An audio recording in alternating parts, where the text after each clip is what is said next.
Fallece el reconocido economista Lucas Vincenz a causa de COVID-19. Aura Celeste Fernández recibe fuerte apoyo para ser elegida para la Cámara de Cuentas.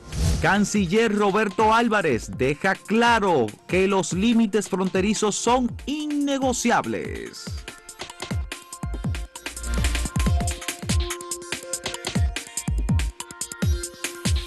Hemos pasado por un fin de semana muy lamentable de informaciones trágicas, como el caso del fiscal de Barahona, que falleció en un accidente automovilístico en plena ciudad de Barahona, o el caso, como acabamos ya de ver en los titulares, de Lucas Vicens, un economista, una persona que fue muy activa en la sociedad dominicana,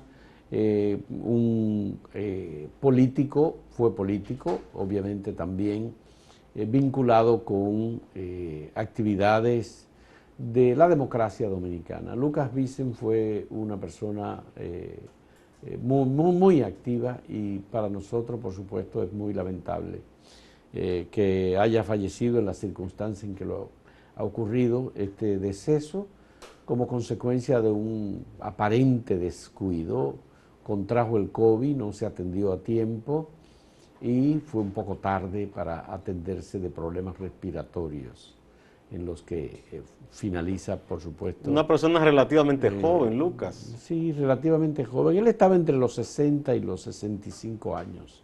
Hermano de nuestra colaboradora Marisol Vicens, hermano de Melba Vicens, una persona igualmente reconocida en la sociedad dominicana, con importantes aportes en diferentes áreas. Y por supuesto Lucas estaba vinculado con la poesía, con de formación original economista, pero él claro. También en los últimos años había trabajado mucho el tema ambiental vinculado a la economía, el asunto sostenible. Sí. En su juventud militó, como muchos jóvenes de esa época, en la izquierda revolucionaria. Así es. De hecho decían que era de la gente de izquierda, así de los que más sabía sobre los aportes de León Trotsky. Así es, al pensamiento revolucionario y fue militante muchos años y después en grupos cívicos y todo eso, ¿no? Debatía mucho, participaba mucho en los debates en las redes. Bueno, hoy publicamos un artículo de Miguel de Mena sobre Lucas Vicens, recordando esos años en la Universidad Autónoma de Santo Domingo, los círculos académicos y poéticos de la joven poesía, la palabra precisa, como dice una de las canciones de Silvio Rodríguez, la sonrisa perfecta. Ojalá pase algo que te borre de pronto, una luz cegadora, un disparo de nieve. Estas cosas, por supuesto, afectan y lo que hay que ofrecer consuelo a la madre de Lucas Vicens, a doña Bella, por supuesto, a nuestra querida amiga Marisol y a todos sus familiares. A todos sus familiares y amigos, Así sí. es. Era una persona con la que tú podías diferir, pero era respetuosa. Yo tuve varios intercambios. Yo también tuve en los últimos tiempos, durante la elección, por ejemplo, en las redes sociales, pero nunca de manera irrespetuosa de él hacia mí, ni yo hacia él tampoco, ¿no? Tú sabes que a mí me tocó en una ocasión, él era consultor de Naciones Unidas en varias áreas en las que estaba, y en el Centro de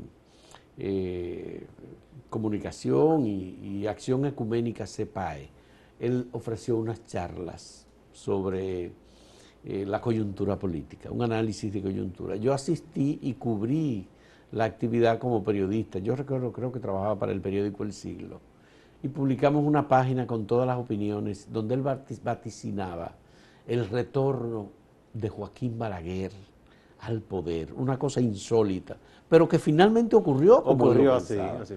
Bueno, pues aquello que había sido como una actividad un poco de bajo perfil, se convirtió en una actividad de muy alto perfil por la publicación de un reportaje sobre aquello. Bueno, pues Naciones Unidas decidió prescindir de Lucas Vicen y entonces eso pues le quitó su trabajo. Eso fue en el siglo. Eso fue cuando yo trabajaba en el periódico El Siglo. Entonces era que Balaguer se reelegía, porque ya Balaguer estaba. Sí, porque eso fue en los fue en el año 89 al 94. Ajá. Lo que pasa es que hubo una grandísima crisis por aquello de los inorgánicos famosos. Sí, y mucha gente entendía que en el 90 era imposible que Balaguer ganara. Sí. Y se daba por un hecho que Juan Bosch iba a ganar. Entonces yo quedaba como el que había auspiciado que Lucas Vicen perdiera su trabajo. Y eso le enojó mucho a él, obviamente. Sí, claro.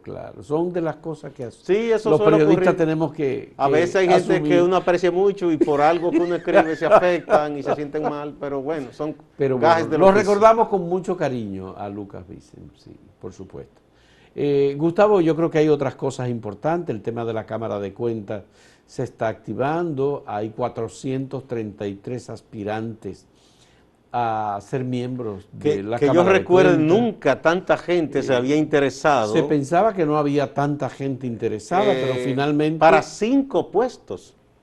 Eso sí, yo como en el argot de béisbol titulamos una información que si no es, ¿verdad?, un buen promedio es un buen averaje, porque 433. Bueno, pues la Cámara de Cuentas finalizó el periodo para la inscripción para los aspirantes. Hay que decir que la Cámara de Cuentas es designada mediante un proceso de participación entre diputados y senadores. Sí. Diputados y senadores porque finalmente es el Senado el que elige a los miembros de la Cámara de Cuentas. La preselección las hacen los diputados con terna, por cada uno de los 5 puestos 3 personas. 3 personas, exactamente. O sea que son 15 finalmente. Desde hace ya un tiempo pensábamos y teníamos la idea de que Cándido Mercedes, un colaborador nuestro, iba a ser un candidato para presidir la Cámara de Cuentas. Bueno, sonaba como un fuerte candidato incluso a la presidencia de la Cámara. Él es un sociólogo, profesor universitario, participa en los medios, es colaborador los lunes. Tiene una especialidad también en gerencia humana. Exactamente, y es una persona muy querida y de una gran formación, pero finalmente él no se inscribió. Desistió. Declinó.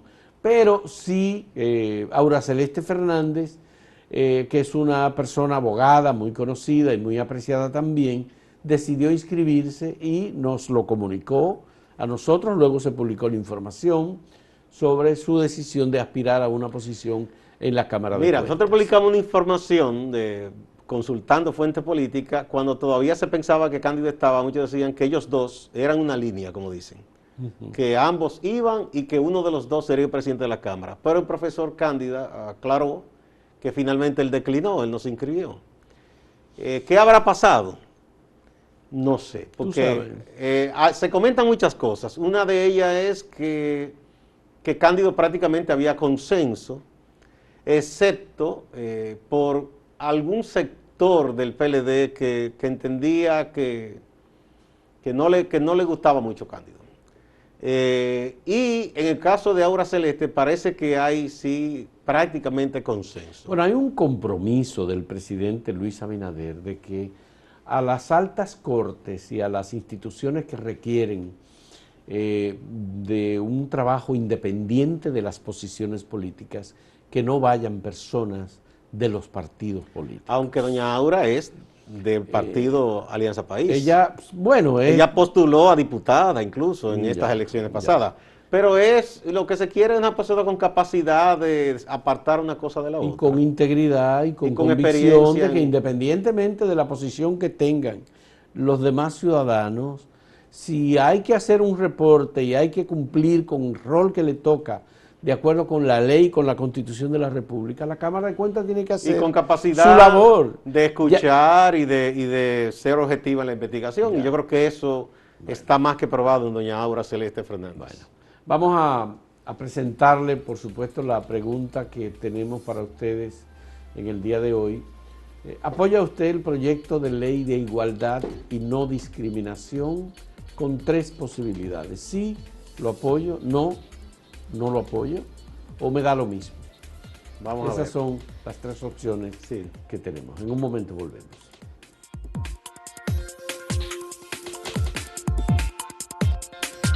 Muchas informaciones también, Fausto, en las últimas horas, el fin de semana, relacionadas con el gobierno. El presidente Abinader ha seguido visitando lugares, dándole aliento a proyectos. Por ejemplo, él estuvo observando y recibiendo información sobre lo que ocurre con esos dos importantes ríos, el Ozama y el Isabela, y las cañadas que desembocan ahí.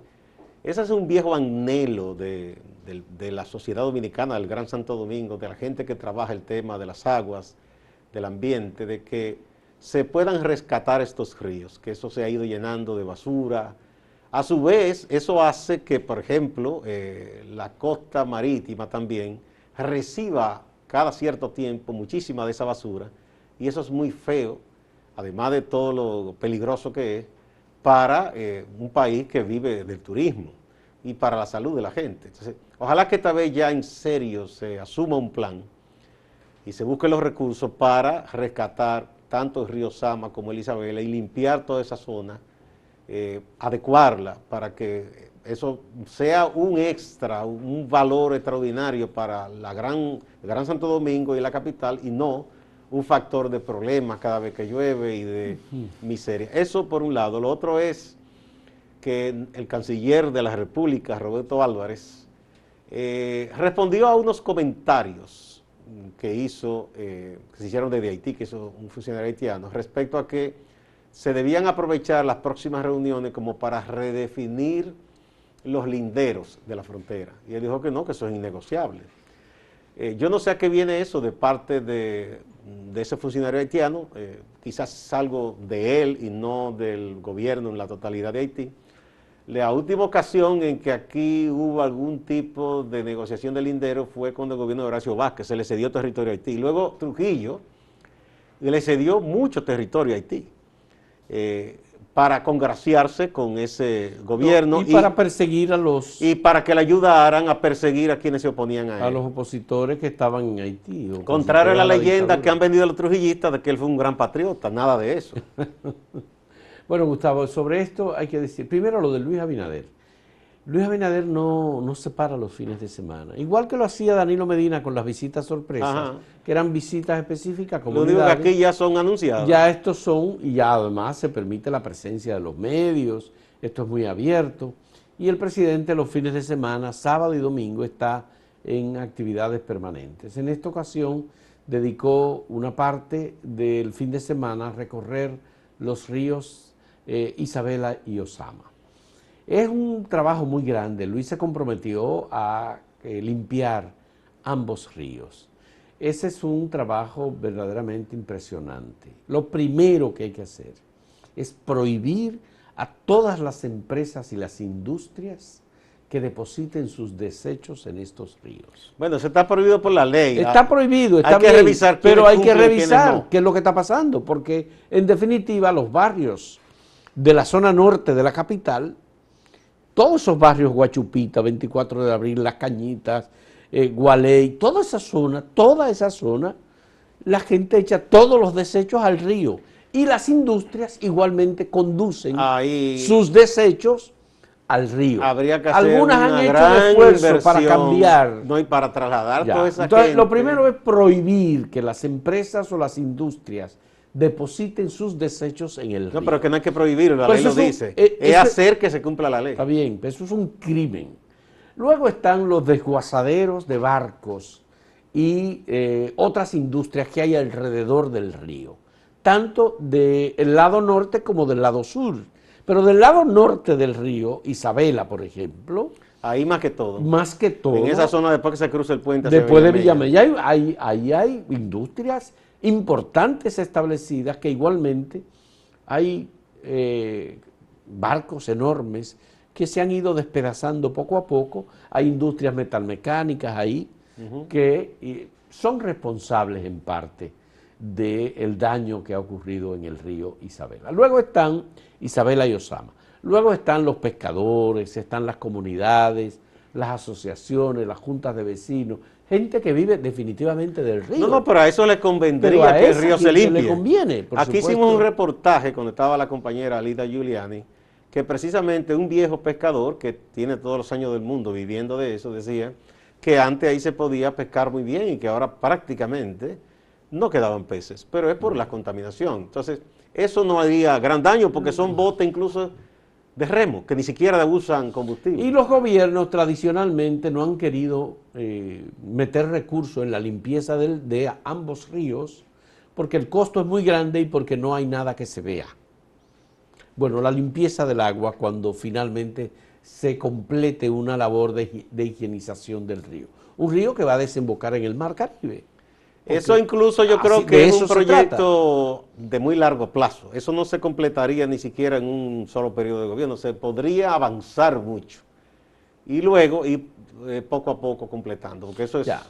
Se ha hecho, no es imposible. Hay muchos ejemplos en la historia, en países en que se han rescatado ríos. Ya, pero tiene mucho que ver también con el combate a la pobreza y a la miseria que hay. Al hacinamiento alrededor del la río. Organización del espacio urbano. Más un tema de cultura, un tema de responsabilidad ciudadana, personal de cada quien que vive cerca del río o a la orilla del río, que toda la basura que producen, toda la basura que recaban o que buscan, porque hay mucha gente que vive de la basura, vive del plástico, vive de qué sé yo, hasta buscones en los vertederos. No, hay de todo. Pues nada, todo va a parar al río. Es una expresión de la miseria. Luego están las lilas y todo lo demás, que es parte también de un sistema como de protección del espacio, en donde nadie puede acercarse. Si tú vas a enviar agentes policiales por ahí, no entran tampoco. No, pero eso es parte de todo eso, de los hacinamientos, de un problema urbano, de crecimiento desordenado, de uso de un espacio que no se puede. Ahí son muchos factores, no es una cosa sencilla arreglar eso. Habría que pensar incluso, como está muy de moda, Gustavo, en una alianza público-privada para trabajar el tema de las condiciones de la orilla del río. Pero ahí yo lo veo muy difícil. Me refiero a la posibilidad de un proyecto turístico, urbanístico, de espacio libre para la ciudad, que la orilla del río se pueda convertir como son muchas de las orillas de los grandes ríos. Muy difícil que que alguna empresa se interese. Bueno, pero esa es una manera también de participar del sector privado. Sí, pero no creo, porque el sector privado apuesta a lo seguro y eso es una cosa de muy largo plazo y no es tan sencillo. Por ejemplo, el desalojo de grandes barrios no es una cosa fácil de abordar. Ya. Y además de lo conflictivo que suele ser. Entonces, lamentablemente... Mira, los estudios y diagnósticos se han hecho muchísimos, hay de más. Quizá habría que poner algunos al día. Se han hecho muchísimos estudios de especialistas dominicanos, extranjeros que se han contratado, se han hecho muchos estudios sobre eso, igual que del Yaque, del norte y de otros ríos. Bueno, hay un sistema que se contrató y se puso a funcionar aquí en República Dominicana de recabación de limpieza de la ribera del río. Pero eso es muy puntual, sí es una máquina que absorbe. Una máquina que absorbe, pero el problema es que no hay espacio o no hay lugar donde y además colocar la basura. No, pero además de que eso, se recoge. Es que si tú no cortas de raíz las fuentes de la contaminación, eso es limpiar el basurero y volver a limpiar un tiempo después. Bueno, Gustavo, tenemos 500 años echando basura en esos ríos. Bueno, terrible. Yo a veces he pensado, imaginado lo bella que era toda esta zona a la llegada de los españoles, cuando esto estaba virgen todavía, sin contaminación. Sí. ¿Verdad? Esto sí que era un paraíso, de verdad. No, pero pese a toda la basura, se ve bonito todavía. Pese a ello. Pese a eso, sí. Y luego están todas las cañadas que se conducen hacia estos ríos. También, que van recogiendo contaminación, residuos, todo eso. Ya. O sea, que ese es un proyecto gigantesco. Lo más grande es que hay algunas industrias químicas que vierten todos sus desechos. Bueno, había un lugar que de vez en cuando... eliminan la vida del río. Que de vez en cuando los periódicos hacían reportajes y los canales en que brotaba un espumazo que incluso penetraba las casas y todo. Yo recuerdo una fotografía que publicamos una vez. Bueno, vamos a recordar la pregunta que tenemos para ustedes en el día de hoy. ¿Apoya usted el proyecto de ley de igualdad y no discriminación? Sí, lo apoyo. ¿No lo apoyo? ¿O me da lo mismo? Son las tres opciones. En un momento retornamos. Somos Grupo Acento. acento.com.do y Acento TV. Hacemos contenido informativo y de entretenimiento con la mayor calidad posible. Con tu colaboración, podremos continuar con nuestra labor en el periodismo independiente. Puedes apoyarnos sumándote como un miembro exclusivo de nuestra plataforma. Solo tienes que ir al botón de unirse, que está justo al lado del de suscribirse, y ahí se desplegará la lista de colaboraciones. Puedes optar por la colaboración plata. Por $9.99 mensuales, a cambio, tendrás insignias especiales en el chat y acceso anticipado a nuestros videos. Con la colaboración oro, tendrás insignias especiales, acceso anticipado a videos y videos del detrás de cámara de los diversos programas por tan solo $19.99. Con la colaboración Platinum, por $29.99, tendrás todos los beneficios de los niveles anteriores, más mención de tu canal en la descripción de nuestros videos y al final de cada video. Puedes cancelar tu colaboración en cualquier momento. Contamos contigo. Somos Grupo Acento y junto a ti seguiremos haciendo la diferencia. Bueno, pasemos a ver algunas de las respuestas. Un resultado general tenemos de las preguntas, la pregunta que formulamos. No lo apoyo tiene el mayor porcentaje, 48.8% en Twitter, y sí lo apoyo el 41.1% y me da lo mismo el 10.1%. Esto es, digamos, en el caso de Twitter, la respuesta en general. ¿Cuántas fueron las respuestas? No tenemos el número. No, fueron casi 2.000 ahí. Sí. Bueno. Y ¿quién yo uno? Dice, no, porque ante la ley todos somos iguales y nadie es discriminado en República Dominicana. ¿Cómo? Y si es por lo de los LGBT, una cosa es una burla y otra cosa es la discriminación. Bastante creativo el amigo, porque si tiene que burlarse no es discriminar. Martín Alcántara dice, la encuesta debe explicar que se trata del proyecto que condena a 3 años de cárcel por llamarle chica a un hombre, si éste se autoconsidera así. Eso no tiene nada que ver con eso. Eso es una falta de información o una especulación. Eddie Vargas dice, deben reconocerse como lo que son, desviaciones de comportamiento humano y respetadas como tal, pero no aceptadas como normales, y tampoco se debe permitir se implanten estas aberraciones a las nuevas generaciones. Tampoco entendió ese amigo. Bueno, no se trata de es su criterio. No, Noelia Valdés Hinojosa dice 100%, ese la apoya. Con la pregunta, bueno, 100%. Bueno, pues esos son, ahí vemos algunas de las respuestas que hemos obtenido de parte del público sobre este tema de la ley o proyecto de ley de no discriminación. Basamos a Máximo Laureano, nuestro compañero en Santiago, que como siempre nos trae actualizaciones informativas sobre lo que ocurre en la región del Cibao y en Santiago. Muchas gracias por la compañía. El ministro de Salud, Plutarco Arias, pudiera estar en su casa este lunes o el martes, de acuerdo a informaciones que han ofrecido autoridades del Hospital Unión Médica del Norte. Lo que es estable, que es una persona que tiene mucha fuerza, mucha estabilidad clínica y ha respondido de forma adecuada al tratamiento implementado en estos últimos 2 días, al día de hoy. Esperamos que prontamente su salud se restablezca por completo y sea egresado ya sea el lunes o el martes. Cambiando de tema, Juanchi Sánchez, conocido empresario del área deportiva, principal accionista de las Águilas Cibaeñas, se accidentó mientras hacía un recorrido este domingo en una embarcación por la costa de Montecristi. Estaba acompañado de algunos familiares y amigos, pero tras el accidente, Sánchez fue quien resultó con más lesiones. Fue atendido en primera instancia en una clínica de San Fernando de Montecristi y luego trasladado a Santiago de los Caballeros, donde han continuado los chequeos de rigor. Damos seguimiento al tema del caso de Licey al Medio, la explosión en la distribuidora de gas licuado de petróleo Copegas. Algunas firmas de abogados llevan demandas que han hecho vecinos que fueron afectados por la situación.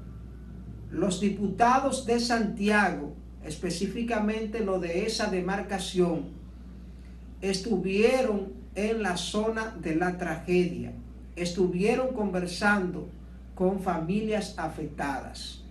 Asumir el rol que está contenido, estipulado en nuestra Constitución de la República, artículo 93, de fiscalizar, auditar, inspeccionar, supervigilar cualquier acontecimiento como este muy lamentable, que ustedes todos son ya de su alto conocimiento, para nosotros indagar, descensar, inspeccionar, tomar todos y cada uno de los correctivos pertinentes, escuchar a las partes. La gobernadora de Santiago juramentó a varios directores y directoras que van a estar al frente de los distritos educativos. Hace algunas semanas se juramentó a Marieta Díaz, que es la encargada de la Regional de Educación en Santiago. Ahora se juramentaron directores y directoras distritales. ¿Jura usted de ser así, que Dios, la patria y la sociedad se lo reconozcan? De lo contrario, que se lo tomen en cuenta. Quiero que ustedes juramentados como directores de distrito. Distante pero pendiente de la actualidad noticiosa desde Santiago y la región del Cibao. Manténgase en la programación de Acento TV.